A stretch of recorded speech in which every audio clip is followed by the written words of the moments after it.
আজকের আমাদের গ্রামটা যদি তোমাদের কাঠুমের মতো দেখানো হয় কিরকম লাগবে?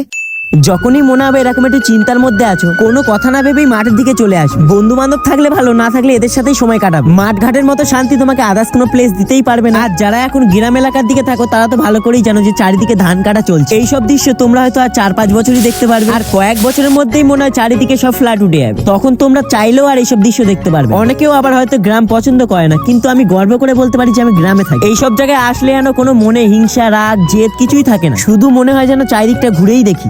রোজগার ব্যস্ত লাইফে কার সময় আছে আর মাঠে ঘাটে আসবে? এই জিনিস নিয়ে কাউকে দোষ দেওয়ারও নেই। সময়ের সাথে সাথে সবকিছুই পাল্টে যায়। কেউ আবার মায়ের ওষুধ কিনতে ব্যস্ত, তো কেউ আবার এক্স এর কাপড় খুলতে ব্যস্ত। তফাৎটা শুধু নজরের, তাছাড়া আদার্স কিছুই না। যদি কোনো ভুলভাল কথা বলে থাকি ক্ষমা করে দিও। ভালো কথা, এতক্ষণ ধরে তো গ্রামটা দেখছো, কিরকম লাগলো কমেন্টে বললে না তো? আমার তো বেশ মাঝে মধ্যে মাঠে আসতে হেভি লাগে। শুধু আমারই না, আমার ভিডিওটা যারা দেখছে তাদের অনেকেরই গ্রামে আসতে ভালো লাগে। শুধু কারোর ইচ্ছা আছে উপায় নেই, আর কারোর উপায় আছে তো ইচ্ছা নেই। মাঠে এসে একটা জিনিস আমি ইউনিক